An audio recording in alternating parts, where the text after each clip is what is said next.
नमस्कार दोस्तों, target banking knowledge के एक नए वीडियो में आप सबका बेहद स्वागत है। आज के इस वीडियो में एचडीएफसी बैंक का फॉर्म कैसे फिल किया जाता है, कैसे इसका अकाउंट ओपन किया जाता है, सेविंग्स बैंक अकाउंट कैसे ओपन किया जाता है, सब हम इस वीडियो में जानेंगे। तो सबसे पहले तो सेविंग्स अकाउंट अगर आपको ओपन करना है इस बैंक में, तो इस तरह का कुछ फॉर्म आता है। ये आप किसी भी एचडीएफसी के ब्रांच से कलेक्ट कर सकते हैं। उसके बाद इसमें जो प्रूफ लगता है वो सबसे पहले आपको एक आपका एड्रेस प्रूफ, यानी कि जिस पे आपका परमानेंट एड्रेस आता है प्रूफ में, जैसे कि Aadhaar card, voter ID, driving licence, इस तरह के कोई एक प्रूफ कंपलसरी है। उसके अलावा एक आईडी प्रूफ कंपलसरी होता है, जैसे कि कोई भी ऐसा प्रूफ जिसमें आपका फोटो आता हो, नाम आता हो, डेट ऑफ बर्थ आता हो। तो उसका एक एग्जांपल है पैन कार्ड, इसमें ये सब डिटेल्स आ जाती हैं। इसी के अलावा जो मैंने पहले एड्रेस प्रूफ के तौर पे बोले, वो सब भी आईडी प्रूफ के तौर पे आप दे सकते हैं। अगर आपके पास पैन कार्ड अवेलेबल है तो वो कंपलसरी देना पड़ेगा, अगर नहीं है तो आपको डिक्लेरेशन देना पड़ता है एक फॉर्म 60 के रूप में। फॉर्म 60 आप उसी ब्रांच से कलेक्ट कर सकते हैं अगर आपका पैन कार्ड अभी तक बना नहीं हो उसके लिए। और जैसे ही आपका पैन कार्ड बन जाता है तो आपको वो भी यहाँ पे दे देना पड़ेगा। तो चलिए दोस्तों, आगे बढ़ते हैं। फॉर्म कैसे फिल किया जाता है वो देख लेते हैं। तो एक मल्टीपर्पस अकाउंट ओपनिंग फॉर्म है। मल्टीपल टाइप्स के अकाउंट आप इसमें ओपन कर सकते हैं, जैसे कि यहाँ देख रहे हैं सेविंग्स है, उसके बाद एफडी है, पीपीएफ अकाउंट है, सुकन्या अकाउंट है। तो हमको जो basic details saving account open करने के लिए चाहिए वो मैं आपको गाइड करूंगा। तो क्या आपको जब आप एक्चुअली ब्रांच में जाएंगे तो आपको कुछ कन्फ्यूजन ना हो उसके लिए। तो यहाँ पे सबसे पहले आपको यहाँ पे टिक कर देना है, सेविंग्स अकाउंट के लिए है तो यहाँ पे आप डेट लिख सकते हैं। फिर उसके बाद यहाँ पे आपको अपना फर्स्ट नेम डालना है। अब इसमें आप देख सकते हैं एक सेकंड एप्लीकेंट का भी स्पेस दिया हुआ है। तो अगर आप जॉइंट में खोल रहे हैं किसी के साथ तो यहाँ पे उनका दूसरे वाले का नाम लिखना है। उसके बाद यहाँ नेशनैलिटी लिख देना है। पैन नंबर जैसे कि मैंने बोला वो कंपलसरी है। आधार नंबर डाल देना है। अगर आपके पास पैन कार्ड नहीं तो यहाँ पे फॉर्म 60 जैसे कि यहाँ लिखा है वो सेम स्पेलिंग आपको यहाँ लिख देना है और उसका फॉर्म साथ में अटैच करके दे देना है। उसके बाद यहाँ पे डेट ऑफ बर्थ देख सकते हैं, एज प्रूफ यानी कि आधार कार्ड, पैन कार्ड, इन सब में डेट ऑफ बर्थ आता है तो वो आपने दिया है कि नहीं, तो आपको यहाँ पे वाई कर देना है। फिर जेंडर, उसके बाद मदर्स मेडन नेम है। फिर ऑपरेटिंग इंस्ट्रक्शन किस तरह का होगा, अगर एक ही आदमी खोल रहा है तो सिंगल ऑपरेटिंग इंस्ट्रक्शन रहता है। अगर एक से ज़्यादा है तो यहाँ देख सकते हैं मल्टीपल ऑप्शन है, इधर और सर्वाइवर है, यानी कि आप या दूसरा व्यक्ति कोई भी ऑपरेट कर सकता है। जॉइंटली में दोनों को एक साथ हर किसी चीज़ पे साइन करके देना पड़ेगा। फॉर्मर और सर्वाइवर में पहला ही करेगा, अगर वो सर्वाइव नहीं करता है तो जो दूसरा एप्लीकेंट है वो ऑपरेट करेगा। माइनर अंडर गार्डियन यानी कि 18 साल के नीचे का अगर कोई बच्चा है तो वो, लेकिन उसके बिहाफ पे ऑपरेशन कौन करेगा, उनका guardian, mother, father, grand parents जो भी हैं। उसके बाद अगर आपके पास ऑलरेडी एचडीएफसी का अकाउंट था पहले तो आपको अपना कस्टमर आईडी यहाँ पे मेंशन कर देना है। अगर आप फ्रेश अकाउंट खोल रहे हैं तो यहाँ ब्लैंक छोड़ सकते हैं। उसके बाद आपको यहाँ पे अपना एड्रेस डाल देना है। मेलिंग एड्रेस अलग है, परमानेंट एड्रेस अलग है। अब हमारे इस केस में दोनों सेम है तो हमने एक जगह लिखा है, दूसरी जगह सेम एज अबव ऐसा लिखा है।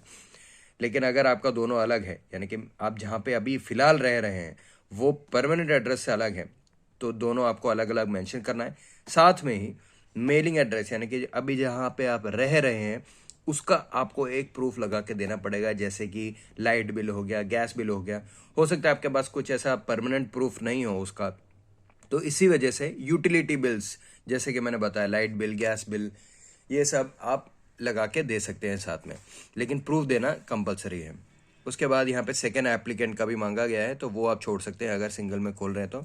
फिर कॉन्टैक्ट डिटेल्स ये बहुत ज़रूरी है, तो ईमेल आईडी और मोबाइल नंबर आपको यहाँ पे मेंशन कर देना है। बाकी सब ये सब आप छोड़ सकते हैं। फिर नेक्स्ट पेज पे चलते हैं दोस्तों।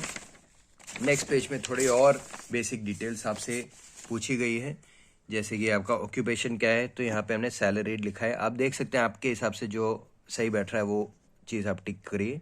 फिर उसके बाद कहाँ पे आप काम करते, किस तरह का काम करते हैं, क्या सैलरी है, तो वो सब आपको टिक करके आगे बढ़ जाना है। ये सब इंट्रोडक्शन डिटेल्स वगैरह ये सब ज़रूरी नहीं है दोस्तों, ये सब आप छोड़ सकते हैं। फिर हमको क्या चाहिए, यहाँ पे एटीएम कार्ड चाहिए दोस्तों, तो वो आप ज़रा यहाँ पे मेंशन कर दीजिए। यहाँ पे दो तरह का स्पेस दिया हुआ है, एक ATM card existing card linkage, ये आपके लिए नहीं है। अगर आप फ्रेश अकाउंट ओपन कर रहे हैं तो फ्रेश अकाउंट ओपन कर रहे हैं तो ये दूसरा वाला आपको सेलेक्ट करना है और इसमें किस तरह का कार्ड चाहिए। तो एक बार आप चार्जेस वगैरह पता कर लेना, क्योंकि प्लैटिनम कार्ड में ज़्यादा चार्जेस लगते हैं। तो रेगुलर में सबसे बेयर मिनिमम चार्जेस होते हैं 200 रुपये का। तो उसके बाद यहाँ पे फिक्स डिपॉजिट के लिए, जैसे मैंने बताया था, मल्टीपल अकाउंट ओपनिंग के लिए, तो ये आप वापस छोड़ सकते हैं। उसके बाद देखिए यहाँ पे इंट्रोडक्शन फॉर किड्स एड, ये सब आप छोड़ सकते हैं, क्योंकि आप माइनर तो है नहीं और नॉर्मल सेविंग अकाउंट ही खोलना है, तो वो सब आप छोड़िए। उसके बाद सीधा यहाँ पे आ जाइए। नॉमिनेशन बहुत ज़रूरी है आज के डेट में, तो आप अपना नॉमिनी को यहाँ लिखिए। उसके बाद एड्रेस उनका मेंशन करना है, अगर सेम है तो सेम एज एप्लीकेंट ऐसे लिखिए, नहीं तो उनका एड्रेस पूरा यहाँ पे मेंशन करना है। एक चीज़ ज़रूरी जो यहाँ पे आपको मिस आउट नहीं करनी है, वो यहाँ पे रिलेशनशिप लिख देना है। अब इस केस में ये एप्लीकेंट का फादर है, तो यहाँ पे हमने फादर लिख दिया है, उनका डेट ऑफ बर्थ और कॉन्टैक्ट नंबर। फिर ये सब आप छोड़ सकते हैं और डायरेक्ट चले जाइए अगले पेज पे, जहाँ पे आपको अपना फोटोग्राफ चिपकाना है। तो एक ही फोटो लगेगा दोस्तों इस पूरे फॉर्म पे। उसके अलावा आपको एक सिग्नेचर करना है, ये बहुत ज़रूरी जगह है, ध्यान से सिग्नेचर कीजिए, क्योंकि हर जगह जहाँ पे आपका साइन टैली होगा वो इसी सिग्नेचर के साथ टैली होगा। तो यहाँ पे बहुत ज़रूरी है कि आप ध्यान से साइन करिए, और ये साइन आपका और ये फ़ोटो आपका अपलोड होगा उनके सिस्टम पे। तो इतना अगर आपने कर दिया है तो आपका काम हो गया दोस्तों। इसके अलावा कुछ ऐसा इसमें हार्ड एंड फास्ट नहीं है, एकदम सिंपल सा फॉर्म है।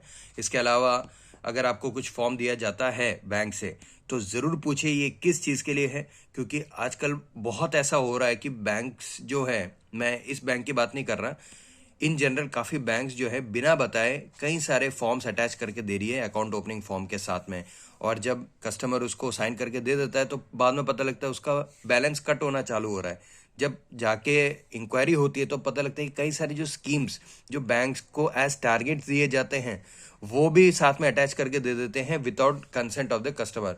और क्योंकि आप पढ़ते नहीं हैं उसको, तो वो साइन करके दे देते हैं और फिर रेस्पॉन्सिबिलिटी आपकी ही हो जाती है। आपका अकाउंट है, आपका पैसा है दोस्तों, तो ध्यान से ये सब करिए।